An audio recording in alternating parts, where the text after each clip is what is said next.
सुसमाचारों के हमारे इस अध्ययन में आपका स्वागत है। आज हम चार सुसमाचारों मत्ती, मरकुस, लूका और यूहन्ना में से प्रत्येक में आवश्यक विषय वस्तु और अनूठी विशेषताओं के अवलोकन के साथ शुरुआत करना चाहते हैं। इब्रानी दुनिया में गॉस्पेल को युद्ध के मैदान से सुसमाचार की घोषणा माना जाता था। यह भविष्यद्वक्ताओं में अपने द्रोहियों को हराने के लिए और मनुष्यों के बीच अपना राज्य स्थापित करने के लिए दुनिया में परमेश्वर के आने की शोभायमान घोषणा के लिए लागू किया गया है।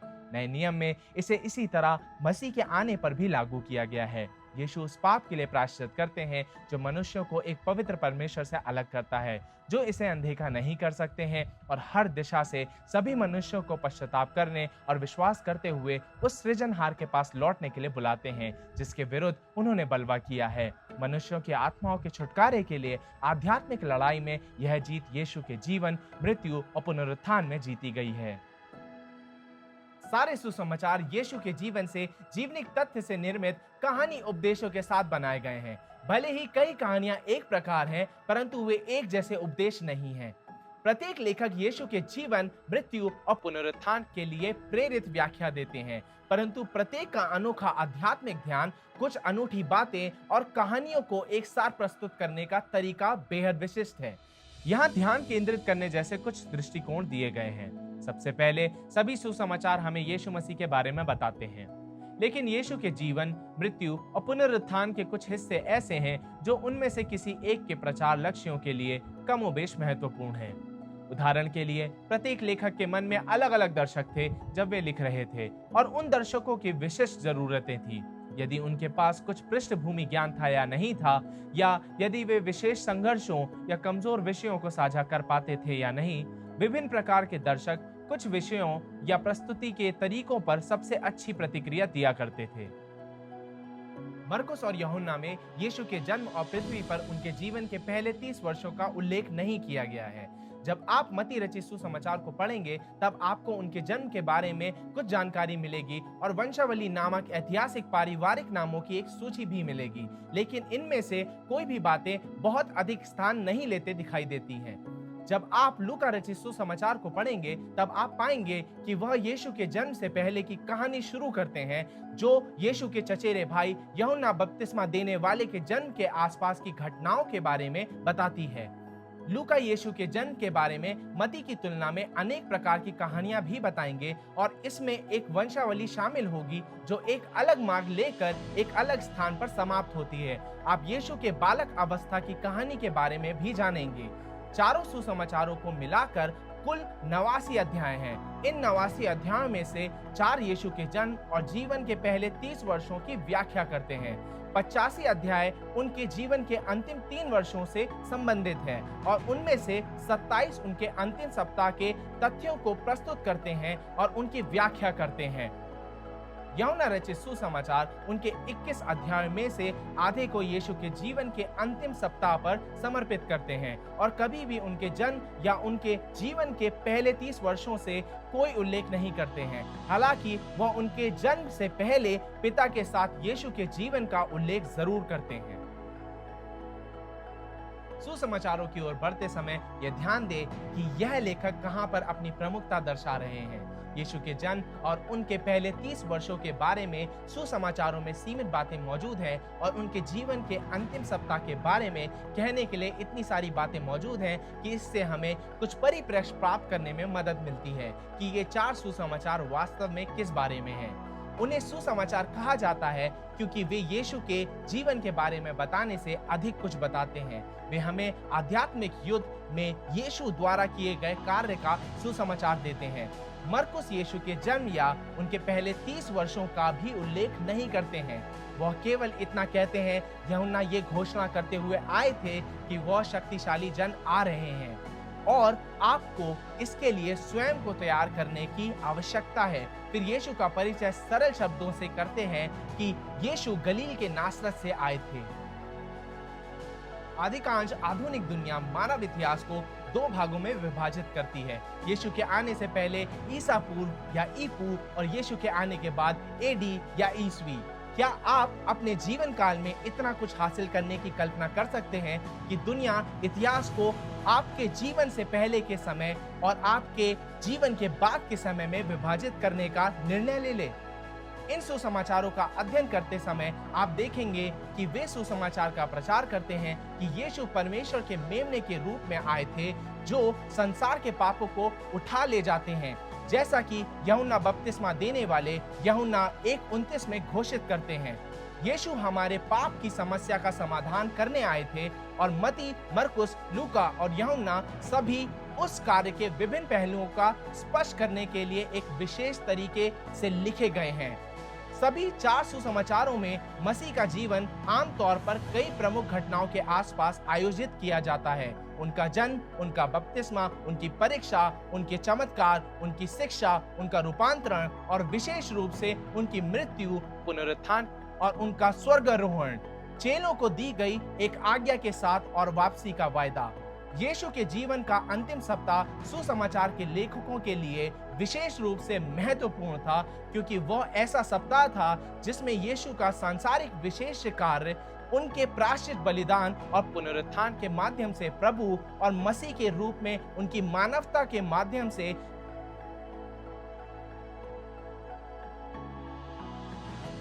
ठीक इसी तरह प्रत्येक सुसमाचार यीशु को एक विशेष कार्य रखने वाले एक दूरदर्शी के रूप में प्रस्तुत करते हैं। प्रत्येक सुसमाचार यीशु द्वारा आपको स्वयं उस दृष्टि के विभिन्न पहलुओं को और घटित होने वाले विशेष कार्य के बारे में बताते हैं। जैसे आप पढ़ते जाते हैं वैसे यीशु को सुने, क्योंकि वह आपको बताते हैं कि वे कौन हैं, वे क्यों आए, उनका उद्देश्य क्या है, उनके अपने जीवन के लिए और उनके चेलों के लिए उनका उद्देश्य क्या है। उदाहरण के लिए, यदि आप यूहन्ना रचित सुसमाचार को पढ़ते हैं तो आप पाएंगे कि यीशु एक तेजस्वी जुनून वाले व्यक्ति थे। उन्होंने इसे यूहन्ना 9:4 में इस प्रकार व्यक्त किया, जिसने मुझे भेजा है, हमें उसके काम दिन ही दिन में करना अवश्य है। वह रात आने वाली है जिसमें कोई काम नहीं कर सकता। अध्याय 4:34 में एक खोई हुई सामरी स्त्री को उन पर विश्वास करने के लिए नेतृत्व करने के बाद जब उनके चेले उनके लिए दोपहर के भोजन का आयोजन करते हैं, तब यीशु उस भोजन को अस्वीकार करते हुए चेलों से कहते हैं, मेरा भोजन उसकी इच्छा पर चलना है जिसने मुझे भेजा है और उसके काम को पूरा करना है।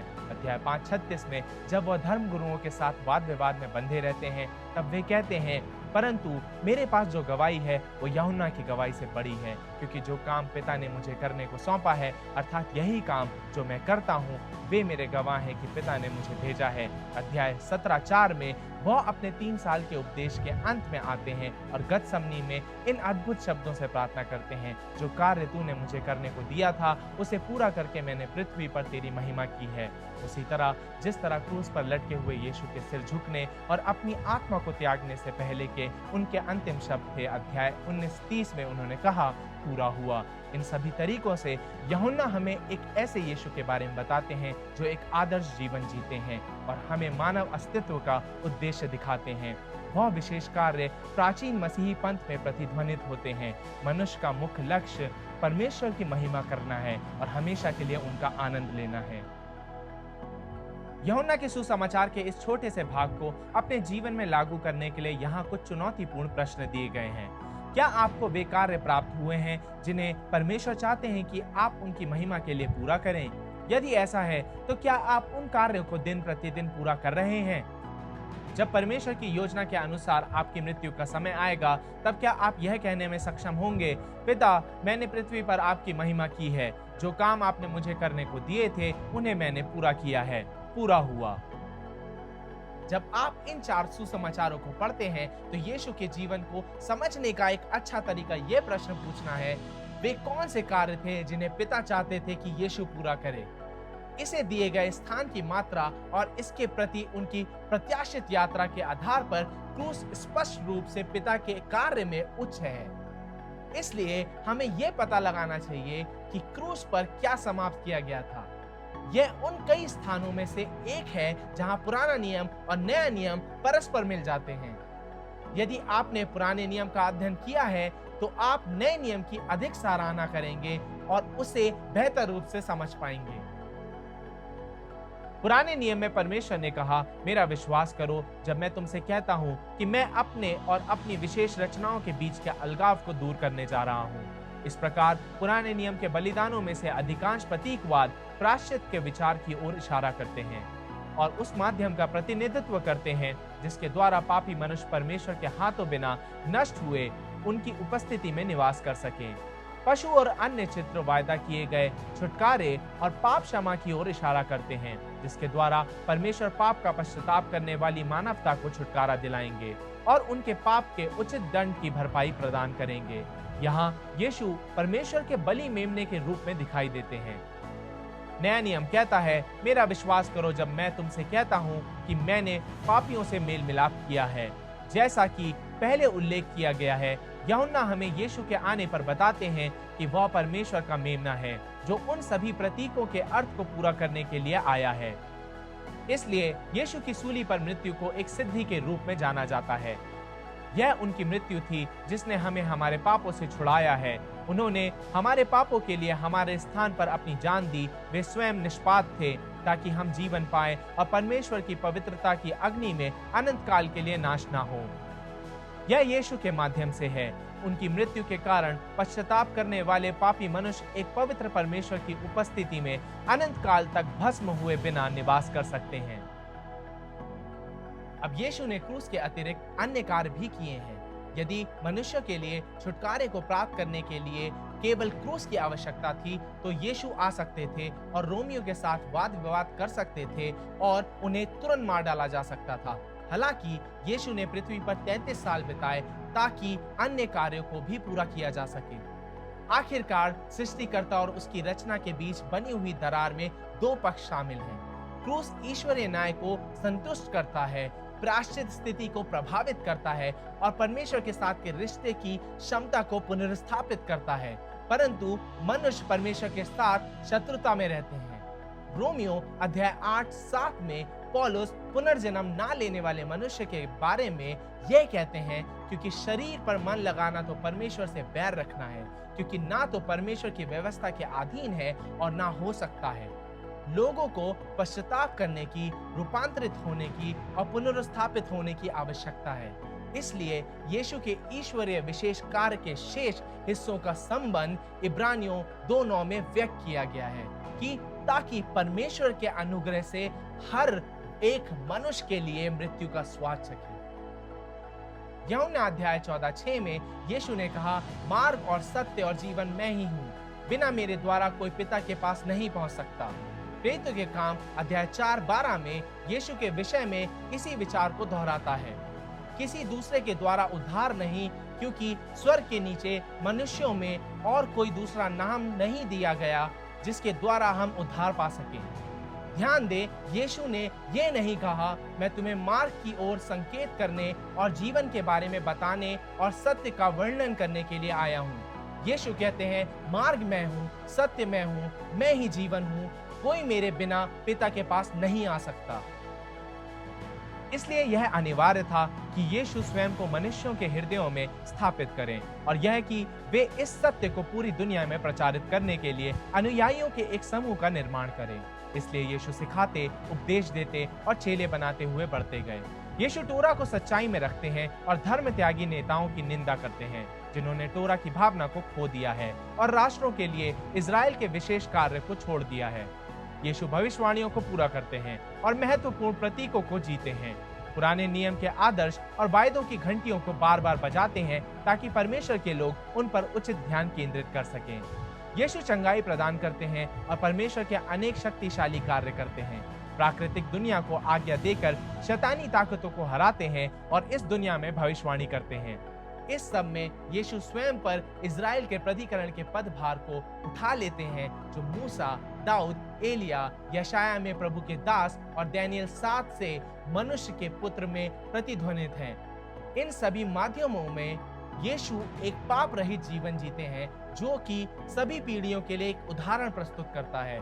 पतरस अध्याय 2:21 से 25 में इसे सबसे अच्छी तरह से समझाते हैं। और तुम इसी के लिए बुलाए भी गए हो, क्योंकि मसीह भी तुम्हारे लिए दुख उठाकर तुम्हें एक आदर्श दे गया है कि तुम भी उसके पद चिन्हों पर चलो। ना तो उसने पाप किया और ना उसके मुंह से छल की कोई बात निकली। वो गाली सुनकर गाली नहीं देता था और दुख उठाकर किसी को भी धमकी नहीं देता था, पर अपने आप को सच्चे न्याय के हाथ में सौंपता था। वो आप ही हमारे पापों को अपनी देह पर लिए हुए क्रूस पर चढ़ गया, जिससे हम पापों के लिए मरकर धार्मिकता के लिए जीवन बिताएं। उसी के मार खाने से तुम चंगे हुए, क्योंकि तुम पहले भटकी हुई भेड़ों के समान थे, पर अब अपने प्राणों के रखवाले और अध्यक्ष के पास लौट आए हो। यह सब करने के बाद अपने स्वर्गारोहण से पहले वो अपने चेलों के हृदय पर ये सारे विशेष कार्य करने के लिए एक महान आदेश देते हैं। मत्ती 28, 19 और 20 में यीशु कहते हैं, इसलिए तुम जाओ, सब जातियों के लोगों को चेला बनाओ और उन्हें पिता और पुत्र और पवित्र आत्मा के नाम से बपतिस्मा दो और उन्हें सब बातें जो मैंने तुम्हें आज्ञा दी हैं मानना सिखाओ, और देखो मैं जगत के अंत तक सदा तुम्हारे संग हूँ। हाँ, यीशु ने कहा है कि वे हमारे साथ रहेंगे। वह क्रूस पर चढ़ाए गए थे और उन्हें दफनाया गया था, लेकिन वो मरे हुए में से जी उठे, स्वर्ग में चढ़ा लिए गए। वह वापस आएंगे, वे जीवित हैं और पिता की संगति में हैं। वे आज भी लोगों में जीते हैं, ठीक वैसे ही जैसे कुलूसियों का अध्याय 1:27 कहता है, जिन पर परमेश्वर ने प्रकट करना चाहा कि उन्हें ज्ञात हो कि अन्य जातियों में उस भेद की महिमा का मूल्य क्या है, और वह यह है कि मसीह जो महिमा की आशा है तुम में रहता है। क्या आप इस यीशु को जानते हैं? शायद आप उनके बारे में जानते हो, लेकिन क्या आप सच में उन्हें जानते हैं? आपको उन्हें जानने के लिए आमंत्रित किया जा रहा है।